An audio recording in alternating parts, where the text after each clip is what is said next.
We know that Ukraine is down to its last battalion. But is it also down to its last bag of sky shots, that is, missiles? Seems very likely. We will tell you all about it, but before that, if you're a fan of non-corporate funded free news and analysis, you've landed on the right YouTube channel. We publish 3 videos a day.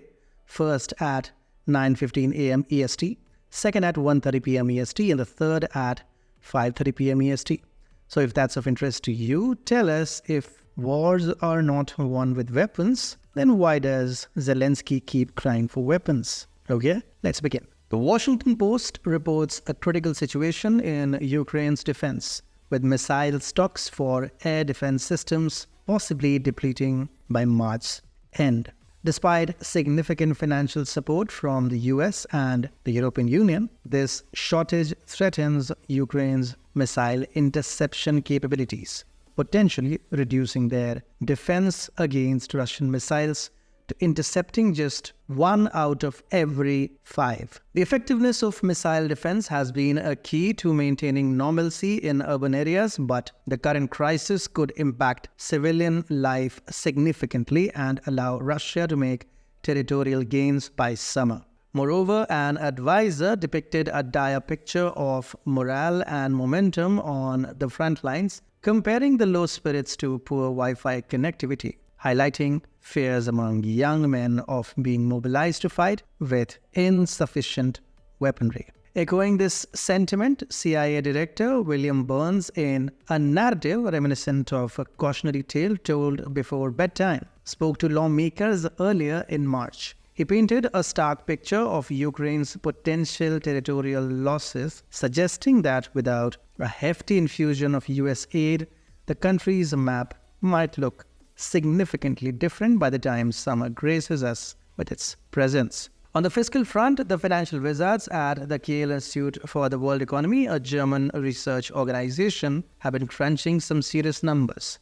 They report that the Biden administration, along with the US Congress, has funneled a whopping $75 billion in assistance to Ukraine since the curtain rose on Russia's special military operation. Meanwhile, the European Union, not to be outdone in the generosity stakes, has pledged almost $560 million to Ukraine, announcing a strategy to boost local ammunition production. This ambitious plan aims to achieve an annual output of 2 million shells by the end of 2025. However, this revelation comes on the heels of a somewhat embarrassing admission by the EU in January, acknowledging that the previous promise of delivering 1 million shells within a year fell short, with only 524,000 shells, or 52% of the promised armament, making it to their destination. Defense News highlights a spokesman from the Aerospace, Security and Defense Industries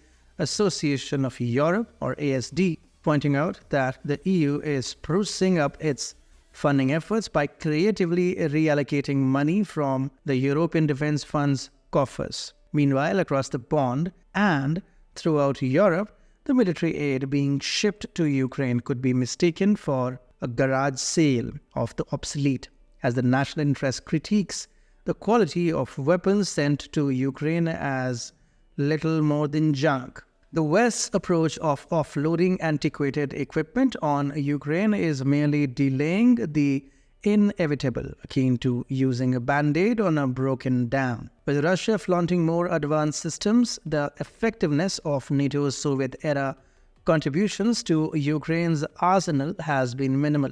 France's donation of AMC-10RC armored vehicles to Ukraine, a gesture that has been critiqued as offering all the robust support of a chocolate teapot in a battlefield scenario.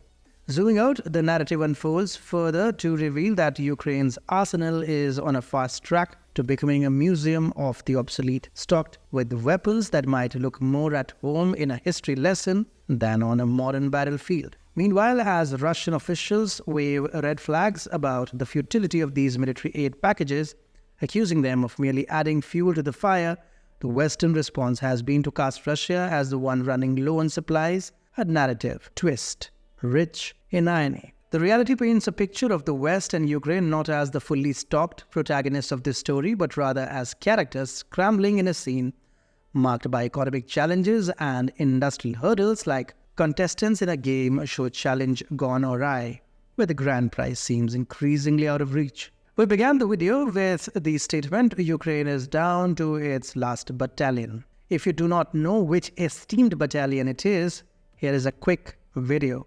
Do watch it.